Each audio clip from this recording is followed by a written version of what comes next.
Hello, my dear future doctors. Welcome back to a new video. So എന്തൊക്കെയുണ്ട് വിശേഷം? സുഖമാണോ? എല്ലാവരും നീറ്റൊക്കെ കഴിഞ്ഞിട്ട് റിലാക്സ്ഡൊക്കെ ആയിട്ടിരിക്കാമെന്ന് വിശ്വസിക്കുന്നു.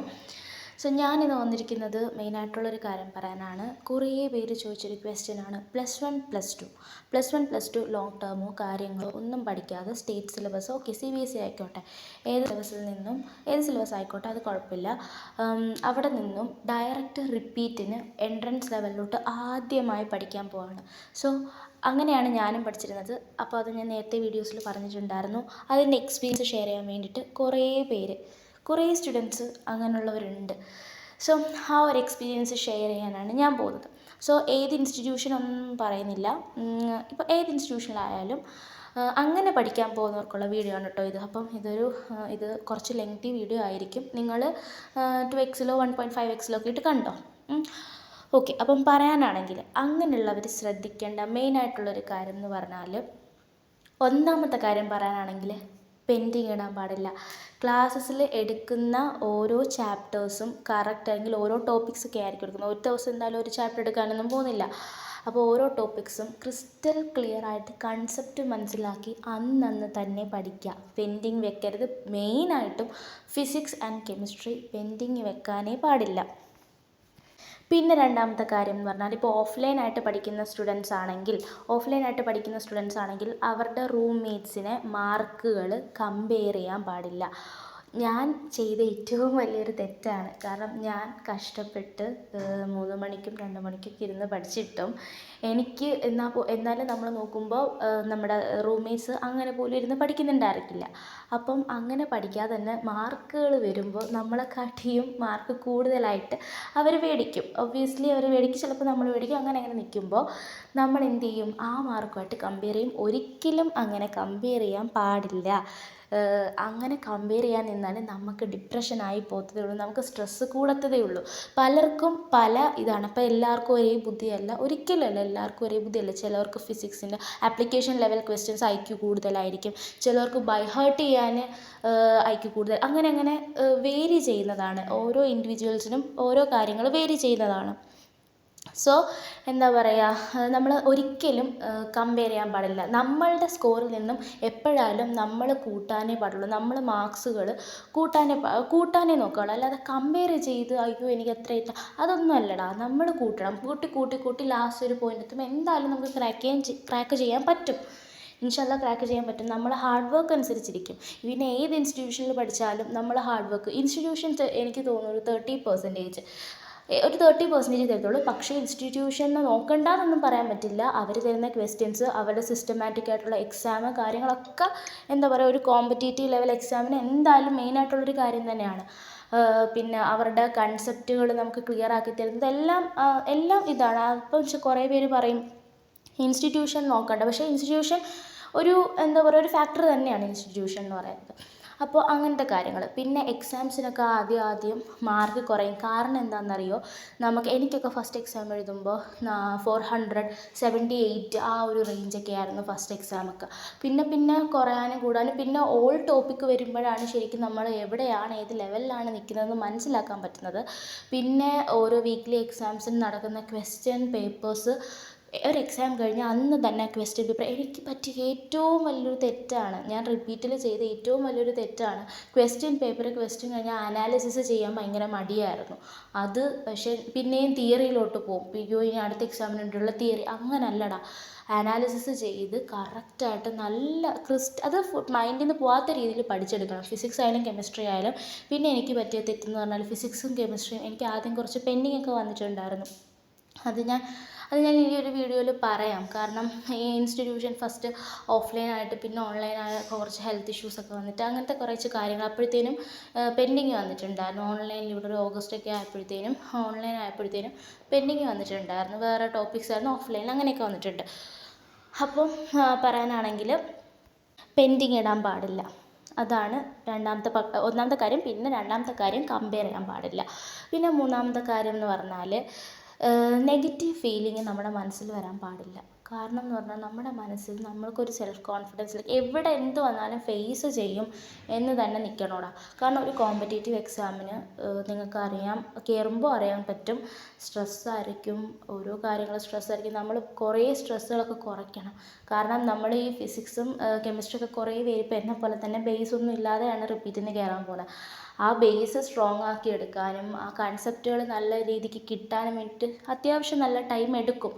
അത് നമ്മളുടെ ടൈം മാനേജ് ചെയ്ത്, നമ്മുടെ ടൈം മാനേജ്മെൻറ്റ് ഒരു വലിയ കാര്യമാണ്. കാരണം ആദ്യം മുതൽ തന്നെ ടൈം മാനേജ് ചെയ്ത് തന്നെ ഓരോ എക്സാമും എഴുതാൻ ശ്രമിക്കുക. കാരണം എന്താണെന്ന് വെച്ചാൽ ഞാൻ ഇൻസ്റ്റിറ്റ്യൂഷനിൽ എക്സാം എഴുതുമ്പോൾ എനിക്ക് ടൈം പോകുന്നത് അറിയത്തതേ ഇല്ലായിരുന്നു. കുറേ ടൈം കിട്ടുന്ന പോലെ തോന്നും. പക്ഷേ അതേസമയം നീറ്റ് എക്സാമിന് പോയിരിക്കുമ്പോൾ എൻ്റെ പൊന്നെ ടൈം പോയത് എനിക്ക് അറിയാൻ വയ്യ. അതിൻ്റെ ഇടയ്ക്ക് അവർ കുറേ സൈൻ ചെയ്യാൻ വേണ്ടിയിട്ടും കുറേ OMR ഫില്ല് ചെയ്യാൻ വേണ്ടിയിട്ടൊക്കെ കൊണ്ടുവരും.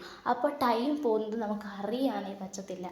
സോ അതുകൊണ്ട് ആദ്യം തന്നെ ടൈം മാനേജ്മെൻറ്റ് ക്ലിയർ ആക്കി കൊണ്ടുപോയിരിക്കണം. പിന്നെ ഫിസിക്സിൻ്റെ ഒരു സബ്ജക്റ്റിൻ്റെ കേസ് എടുക്കുകയാണെങ്കിൽ ഫിസിക്സ് ശരിക്കും ക്വസ്റ്റ്യൻ ചെയ്യണം. ക്വസ്റ്റ്യൻ ചെയ്ത് മാത്രമേ ഫിസിക്സ്. അപ്പം ഞാൻ ചെയ്തൊരു വലിയ തെറ്റ്, എനിക്ക് മനസ്സിലാക്കിയൊരു തെറ്റെന്ന് പറഞ്ഞാൽ, ഈ ഒരു 1 ഇയറിൽ ഞാൻ മനസ്സിലാക്കിയെന്ന് പറഞ്ഞാൽ, ഞാൻ ഫിസിക്സും കെമിസ്ട്രിയും ക്ലാസ് കണ്ടുകൊണ്ടിരിക്കുകയായിരുന്നു. ഓൺലൈനിലെ കാര്യമാണ് ഞാൻ ഇപ്പോൾ പറയുന്നത്. ഓൺലൈനായാലും ഓഫ്ലൈനായാലും ഞാൻ ഇങ്ങനെ ക്ലാസ് നോട്ട്സ് ഇങ്ങനെ പഠിച്ചുകൊണ്ടിരിക്കുകയായിരുന്നു. അങ്ങനെ പഠിച്ചിട്ട് ഒരു കാര്യമില്ല. കാരണം തിയറി വേറെ, ക്വസ്റ്റ്യൻ വേറെ, ക്വസ്റ്റ്യൻ ചെയ്യുന്നത് വേറെ, തിയറി. അപ്പോൾ എല്ലാവരും ഞാനും പറഞ്ഞിട്ടുണ്ട്, തിയറി സ്ട്രോങ് ആക്കിയാലല്ലേ ക്വസ്റ്റ്യൻ ചെയ്യാൻ പറ്റും.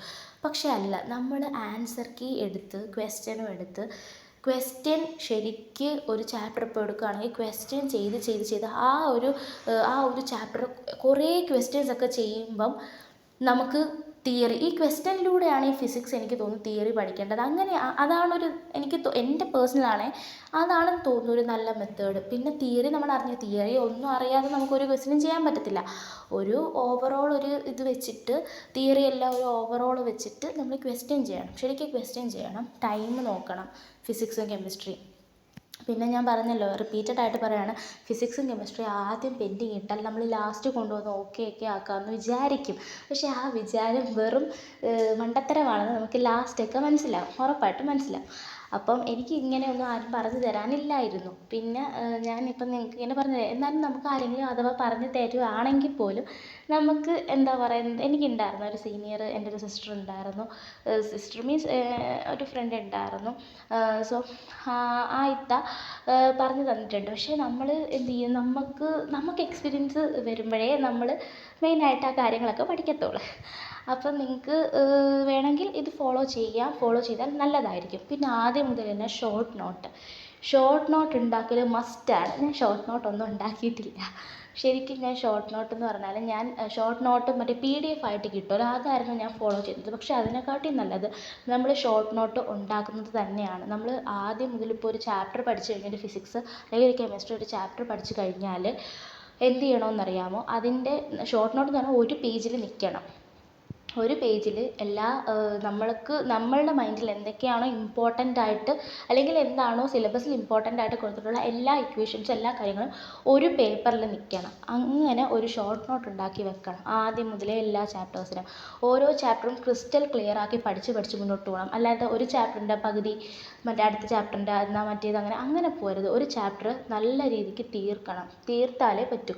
പിന്നെ ബാക്ക്ലോഗ്സ് വരും. ഒബ്വിയസ്ലി ബാക്ക്ലോഗ്സ് എന്തായാലും വന്നിരിക്കും. അങ്ങനെ വരാതിരിക്കാൻ മാക്സിമം നോക്കണം. വരുവാണെങ്കിൽ പിന്നെ പഠിപ്പിക്കുന്ന ചാപ്റ്റേഴ്സ് പോയിട്ട് ലാസ്റ്റ് കുറച്ച് ടൈമൊക്കെ കിട്ടും. ആ ടൈമിൽ മറ്റേ ചാപ്റ്റർ, അല്ലാതെ മറ്റേ ചാപ്റ്റർ തീർത്തിട്ട് ഇനി അടുത്ത ചാപ്റ്ററിൽ പോകണമെങ്കിൽ പിന്നെ മൊത്തവും അങ്ങ് പെൻഡിങ് ആയിപ്പോവും. ട്രെയിൻ പോലെ അങ്ങ് പെൻഡിങ് ആയിപ്പോവും. അതുകൊണ്ട് ആ ഒരു മെത്തേഡാണ് കുറച്ചും കൂടി നല്ലത്. പിന്നെ ഓഫ്ലൈനിലാണെങ്കിൽ എല്ലാം സിസ്റ്റമായിട്ട് ഇതാക്കി പോവും. പിന്നെ ഓൺലൈനായാലും ഓഫ്ലൈനായാലും കുറേ നെഗറ്റീവ്സ് കാര്യങ്ങളൊക്കെ ഉണ്ട്. അതൊക്കെ സെപ്പറേറ്റ് വീഡിയോ ആക്കി ചെയ്യാം. ഇതിനകത്ത് എല്ലാം കൂടി ക്ലാഷ് ആയിപ്പോവും. പിന്നെ കുറേ പേര് ചോദിക്കുന്നുണ്ട്, ഈ ഇൻസ്റ്റിറ്റ്യൂഷനിൽ പഠിച്ചാൽ ബേസ് കിട്ടുമോ, അല്ലെങ്കിൽ ബേസ് എടുക്കുമോ, അങ്ങനെയൊക്കെ കാര്യങ്ങൾ. അതും ഒരു പ്രത്യേക വീഡിയോ ആക്കി ചെയ്യാടാ. കാരണം ഇത് അല്ലെങ്കിൽ ഇതിൻ്റെ കൂടെ എല്ലാം കൂടി ക്ലാഷ് ആയിപ്പോവും. ഇപ്പം ഞാൻ പറയുന്നത് +1 +2 റിപ്പീറ്റ് ഒന്നും അല്ല. +1 +2 എന്ന് പറഞ്ഞാൽ ലോങ് ടേം കാര്യങ്ങളൊന്നും പഠിക്കാതെ നേരെ റിപ്പീറ്റിൽ ഡയറക്റ്റ് സ്റ്റേറ്റ് സിലബസിൽ നിന്നൊക്കെ ഡയറക്റ്റ് ഒരു റിപ്പീറ്റ് ഒരു എൻട്രൻസ് ലെവലിൽ പോകുന്നത് ആയിരിക്കും. ശരിയാണ്. ഇപ്പം +1 +2 സ്റ്റേറ്റ് സിലബസ് ആണെങ്കിൽ നമുക്ക് ഈ സ്റ്റേറ്റ് സിലബസ് +1 +2 NCERT പഠിക്കുകയാണെങ്കിൽ പോലും എൻട്രൻസ് ലെവലിൽ നല്ല ഡിഫറൻസാണ്.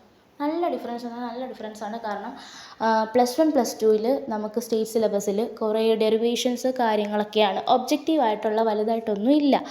വലുതായിട്ടല്ല, എനിക്ക് തോന്നുന്നു ഒരു 10% വല്ലതും കാണും. ബാക്കി 90% അത്രയൊക്കെ ഉള്ളൂ. ഫുള്ള് ഡെറിവേഷൻസും മറ്റേ സബ്ജക്റ്റീവ് മോഡലാണ്. എന്നാലും നമ്മൾ ഒരു ഒബ്ജക്റ്റീവ് ലെവൽ ഓഫ് എക്സാമിനേഷനൊക്കെ എഴുതാൻ പോകുമ്പോൾ നല്ല ഡിഫറൻസാണ്. കാരണം ഒരു ആൻസറാണ്, ആ ആൻസർ നമുക്ക് കിട്ടിയില്ലെങ്കിൽ ഫുള്ള് പോവും അല്ലേ? അതെ. അപ്പോൾ രണ്ടും നല്ല ഡിഫറൻസ് ഉണ്ട്. അപ്പോൾ അതിൻ്റേതായ നല്ല ബുദ്ധിമുട്ട് കാണും. ഒന്നും പറയാനില്ല. ഫിസിക്സ് കെമിസ്ട്രി ആണെങ്കിൽ ശരിക്കും ക്വസ്റ്റ്യൻസ് ചെയ്ത് പഠിക്കുക. ഇനോർഗാനിക് കെമിസ്ട്രി ആണെങ്കിൽ ടെക്സ്റ്റ് NCERT നല്ലോണം വായിക്കുക. ഓർഗാനിക് കെമിസ്ട്രി എന്ന് റിവൈസ് ചെയ്ത്, ഓർഗാനിക് കെമിസ്ട്രിയൊക്കെ എല്ലാ ഇൻസ്റ്റിറ്റ്യൂഷനിലും ഒരു ലാസ്റ്റൊക്കെ ആകുമ്പോഴായിരിക്കും എടുക്കുന്നത്. പക്ഷേ അതും കുറച്ച് ഇതായിട്ടാണ് എനിക്ക് തോന്നുന്നത്. കാരണം ഓർഗാനിക് കെമിസ്ട്രിയൊക്കെ നമ്മൾ ഫസ്റ്റ് മുതലേ പഠിച്ചു പോകണം. ആദ്യം മുതലേ റിവൈസ് ചെയ്ത് എല്ലാം ക്വസ്റ്റ്യൻസ് ഓർഗാനിക് കുറേ ചെയ്യാൻ നോക്കണം. പിന്നെ കുറേ എന്താ പറയുക, നമ്മൾ കുറേ നല്ല രീതിക്ക് ഇരുന്ന് പഠിക്കണം. നല്ലോണം കൺസെപ്റ്റ് മനസ്സിലാക്കണം. ഓർഗാനിക് കെമിസ്ട്രിയൊക്കെ പഠിക്കുമ്പോൾ ആദ്യം എല്ലാ ഇൻസ്റ്റിറ്റ്യൂഷനിലും റിയാക്ഷൻ മെക്കാനിസം ആയിരിക്കും എടുക്കുന്നത്. സോ ഫസ്റ്റ് എടുക്കുന്നത് നെയിമിംഗ് ആയിരിക്കും, പിന്നെ പ്യൂരിഫിക്കേഷൻസ്, പിന്നെ റിയാക്ഷൻ മെക്കാനിസം, അങ്ങനെയാണ് എടുക്കുന്നത്. സോ റിയാക്ഷൻ മെക്കാനിസം ഒക്കെ ക്രിസ്റ്റൽ ക്ലിയർ കൺസെപ്റ്റ് റിയാക്ഷൻ മെക്കാനിസത്തിൻ്റെ ഓർഗാനിക്, പിന്നെ അങ്ങോട്ടുള്ള ഹൈഡ്രോ കാർബൺസ്, പിന്നെ നമ്മുടെ ആൽഡിഹൈഡ്സ് കീറ്റോൺസ് ആയാലും ഹാലോ ആൽക്കീൻസ് ഹാലോ അരീൻസ് ആയാലും പിന്നെ ആൽക്കഹോൾസ് ഫീനോൾസ് ആയാലും എന്ത് പഠിക്കണമെങ്കിലും, പിന്നെ അമീൻസ് ആയാലും എന്ത് പഠിക്കണമെങ്കിലും റിയാക്ഷൻ മെക്കാനിസം സെറ്റാക്കണം. സ്റ്റേറ്റ് ലെവലേ അല്ല ഓർഗാനിക് കെമിസ്ട്രി എന്ന് പറയുന്നത്. ഓർഗാനിക് കെമിസ്ട്രി നമുക്ക് സ്റ്റേറ്റ് ലെവൽ കുറേ നെയിംഡ് റിയാക്ഷൻസും കാര്യങ്ങളും ഒക്കെ ഡയറക്റ്റായിട്ട് വരുന്നതാണ്. പക്ഷേ അതേപോലല്ല എൻട്രൻസ് ലെവലിൽ. ആ റിയാക്ഷൻ മെക്കാനിസം പഠിച്ചെടുക്കാൻ നല്ല ബുദ്ധിമുട്ടാണ്. സോ അത് നല്ല കൺസെപ്റ്റ് ക്ലിയർ ആക്കിയേ പറ്റൂ. എന്നാലേ ബാക്കിയുള്ള ചാപ്റ്റേഴ്സൊക്കെ ഈസി ആയിട്ട് ഫീൽ ചെയ്യത്തുള്ളൂ. പിന്നെ എന്നും ഓർഗാനിക് കെമിസ്ട്രി റിവൈസ് ചെയ്യണം. ബയോളജിയെ പോലെ തന്നെ എന്നും ഇനോർഗാനിക് കെമിസ്ട്രിയും ഓർഗാനിക് കെമിസ്ട്രി റിവൈസ് ചെയ്തേ പറ്റുള്ളൂ. പിന്നെ എനിക്ക് നല്ല പേഴ്സണലി ടഫായിട്ടുള്ളത് ഫിസിക്കൽ കെമിസ്ട്രിയും ഫിസിക്സും ആയിരുന്നു. ഫിസിക്കൽ കെമിസ്ട്രിയും ഫിസിക്സും പിന്നെ ഓർഗാനിക് കെമിസ്ട്രിയും ടഫായിരുന്നു. ഓർഗാനിക് കെമിസ്ട്രി ടഫായത് പ്രോപ്പർ റിവിഷൻ ഇല്ലാത്തത് കൊണ്ട് തന്നെയാണ്. അതുകൊണ്ട് നിങ്ങൾ പ്രോപ്പറായിട്ട് റിവൈസ് ചെയ്ത് തന്നെ പോകണം ഓർഗാനിക് കെമിസ്ട്രി. പിന്നെ പറയാനാണെങ്കിൽ എന്താ, ഫിസിക്സും ഫിസിക്കൽ കെമിസ്ട്രിയും ന്യൂമറിക്കൽ ക്വസ്റ്റ്യൻസ് തന്നെ ചെയ്യുക, അതേ ഉള്ളൂ. ഇപ്പം മുതൽ ഫസ്റ്റ് മുതൽ തന്നെ കുറേ ക്വസ്റ്റ്യൻസ് ഇൻസ്റ്റിറ്റ്യൂഷൻസിൽ നിന്ന് തരുന്നതാണെങ്കിലും NCERT എക്സാമ്പിൾസ് ആണെങ്കിലും കാര്യങ്ങളൊക്കെ കുറേ ചെയ്ത് പഠിച്ചാലേ ഫിസിക്സും ഫിസിക്കൽ കെമിസ്ട്രിയും നമ്മളെ കയ്യിൽ നിൽക്കുള്ളൂ. പിന്നെ സ്പീഡ് പറഞ്ഞല്ലോ, ടൈമിൻ്റെ കാര്യം. സ്പീഡ് എന്തായാലും കൂട്ടിയേ പറ്റുള്ളൂ. നമ്മൾ പെട്ടെന്ന് ട്രിക്സൊക്കെ ഉണ്ടെങ്കിൽ യൂട്യൂബിൽ, ഇപ്പോൾ ഓൺലൈൻ സ്റ്റുഡൻസ് ആണെങ്കിൽ യൂട്യൂബും ഗൂഗിളും ഒക്കെ നോക്കാം. അപ്പോൾ അല്ലെങ്കിൽ ഡൗട്ട്സ് എന്തായാലും ഇൻസ്റ്റിറ്റ്യൂഷൻസിൽ ചോദിക്കാനൊക്കെ ഡൗട്ട് ക്ലിയറിങ് സെക്ഷനൊക്കെ ഉണ്ട്. സോ അപ്പം അവർ ഡൗട്ടൊക്കെ നമുക്ക് ക്ലിയർ ഒക്കെ ചെയ്ത് തരും. അപ്പോൾ നമ്മൾ പിന്നെ ഓൺലൈനിൽ പഠിക്കുന്ന സ്റ്റുഡൻസിനോട് പറയാനുള്ളത്, ഡൗട്ടൊന്നും ചോദിക്കാൻ മടി കാണിക്കരുത്. എന്ത് ഡൗട്ടുണ്ടെങ്കിലും നമ്മളെ ക്ലാസ് ടീച്ചേഴ്സിനോട് പറയുക. അവർ നമുക്ക് നമ്പർ തരും. ആ നമ്പറിൽ വിളിച്ചിട്ട് ചോദിക്കുക. മെസ്സേജ് ആക്കി ഇട്ട് കഴിഞ്ഞാൽ സാറുമാർ ചിലപ്പോൾ ക്ലാസ്സുകളിലൊക്കെ ആയിരിക്കും, അപ്പം ചിലപ്പോൾ എടുക്കാൻ പറ്റില്ലായിരിക്കും. സോ അതുകൊണ്ട് എന്ത് ചെയ്യണമെന്നറിയോ, നമ്മൾ വിളിക്കുക തന്നെ ചെയ്യണം. വിളിച്ച് ഡൗട്ട് തന്നെ ചോദിക്കാൻ ഒരു മടിയും കാണിക്കരുത്. പിന്നെ ഇപ്പോൾ ബ്രില്യൻറ്റിലൊക്കെ ആണെങ്കിൽ ഡൗട്ട് ക്ലിയറിങ് സെഷനായിട്ട് പ്രത്യേകം കുറേ സെഷൻസുകളുണ്ട്.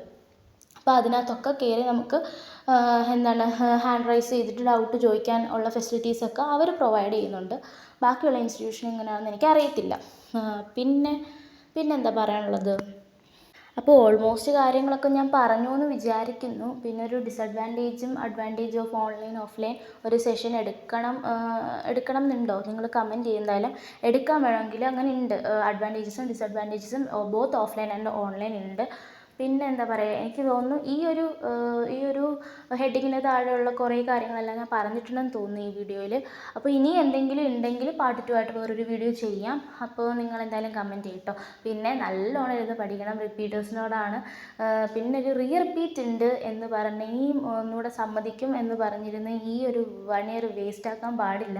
നിങ്ങളുടെ പറ്റുന്ന മാക്സിമം കൊടുക്കണം. ഇപ്പം കട്ട് ഓഫൊക്കെ 630 ഒക്കെ വരുന്നതെന്നൊക്കെയാണ് പറയുന്നത്. ഇനി അങ്ങോട്ട് നല്ല ഹെക്റ്റിക്കായിരിക്കും നീറ്റ് എന്ന് പറയുന്നത്. സോ അതുകൊണ്ട് നല്ല പറ്റുന്ന പോലെ മാക്സിമം നമുക്ക് ഹാർഡ് വർക്ക് ചെയ്യാം. ഞാനും നിങ്ങളിൽ ഒരാളാണ്.